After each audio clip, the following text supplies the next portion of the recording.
Hi everyone, welcome to my channel. I'm Toby, and in today's video I'm going to be sharing how I am saving up and preparing to buy my first investment property. I just thought it would be interesting to film a video sharing my preparations, decisions that I'm making, choices, and just my tips or how I'm preparing to buy my first investment property.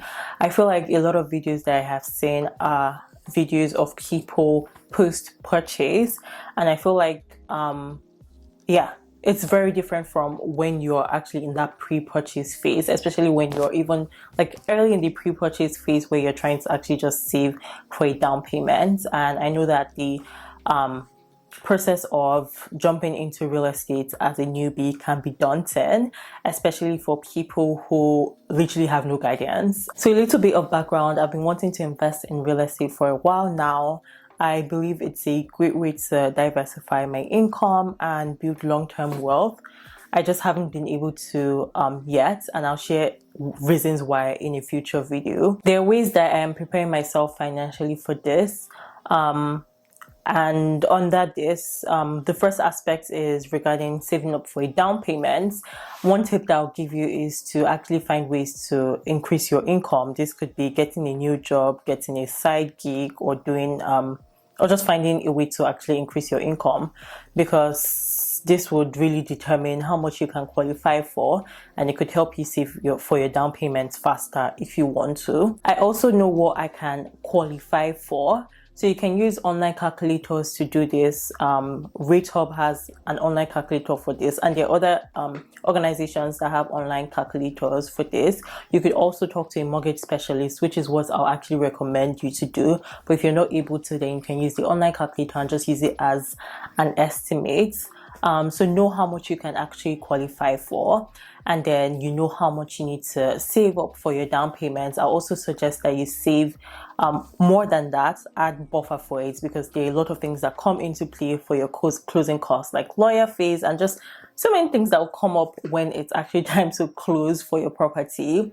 So I would suggest to save more than whatever amount you have in mind for your down payments. One interesting thing that I am not doing is using a first home savings account.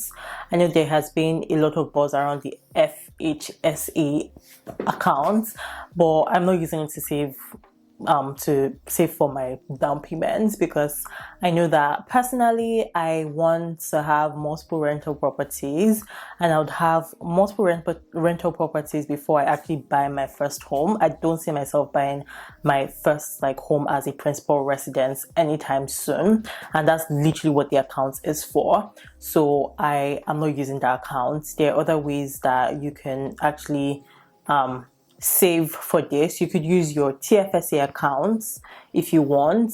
Just ensure your money isn't just sitting there when you're saving your down payments. Ensure that you're getting interest on your money, good interest on your money. It's up to you also if you want to invest your down payments. If you're looking to buy in the short term, I wouldn't suggest that you should invest your down payments, especially in this economy. I won't suggest you do that, but I think everyone has different risk tolerance, and yeah, just do whatever works for you in that sense. But personally, I'm not using the FHSA account to save for my down payments, and the reason is because I'm not using this money to buy a first home. My priority right now is to buy multiple rental properties, so there's just no use of that account for me in this season. So another thing under the financial aspect is to build your credit score. So what I have personally been doing is just trying to maintain my credit score. I have an above 800 credit score with the 2 credit bureaus, so I'm just trying to maintain it. I don't see it dropping anytime soon. It's not like I'm stressing myself about it, but yeah, I have a video about credit scores, and I'll leave that in the description box. You should watch that video. I watched it I think sometime 3 months ago, and I was like, oh, this video is still useful till today. I filmed it back in 2020. Another thing under this credit aspect is not taking debts anytime soon. So I don't have car debts. If you're looking to buy a property anytime soon, you should be mindful of the debts that you're taking on. Yeah, I don't have car debt, and I'm not planning to take on debt anytime soon. You should be intentional about what you're spending on and how much debt you're taking up, because they look at your income to debt ratio. So that is one thing to know. I also had to take off my name from a co-signed debt. It wasn't my debt, it was someone else's debt, and I co-signed for the person. This is like a trusted person. So I took off my name from it just because I knew that I wanted to buy a property in the short term. So if you have your name somewhere and you co-signed for someone, obviously a trusted person, then take your name off it because like if you want to buy a property anytime soon. So now that the financial aspect is done, which is really just your down payment and qualifying for a mortgage, the second aspect is like really like other things to prepare for buying your like first property. So the first one is to actually know your why. I feel like a lot of people buy properties for the sake of buying a property, or like since you see everyone buying properties, you feel like, okay, I actually need to buy a property, which isn't bad. But I think you should know your why and your end goal with buying a property. Personally, I think the way I see real estate is very different to how some people may see real estate. For me, I actually want to own multiple properties. My goal in the next 5 years is to have a $5 million real estate portfolio. So it's like I need to be intentional with everything I am doing as a real estate investor. I'm not just going to invest in any type of property or in any type of location. I just need to be intentional about what I'm doing and know my investment strategy and what aligns with it. So I'll just say, know your why, know why you're doing this. Are you just looking to buy your first home as like your principal residence? If you're doing that, then your strategy and your decisions will be very different from mine. If you're looking to just buy one investment property, it will also be different. But if you're looking to buy multiple, like I mean, I can't even count the number, multiple properties, then like you need to be very intentional about things. So as I mentioned, research and learn to know your investment strategy, what works best for your goal. Find out if you want to be an active or a passive investor. You should also find out the type of properties that will work for you. This is still under your like investment strategy. What type of properties will work for you? What type of locations would also work for you? There are different books you can read out there. There are articles online about real estate. There are podcasts about real estate out there that you can listen to. So I feel like there's a lot of information on the internet. You just need to take advantage of it and be prepared to actually like research and learn these things. Even under research, you should also figure out if you want to buy under an LLC, like if you want to buy under a business or if you want to buy under your personal name. So know the pros and cons of all of that.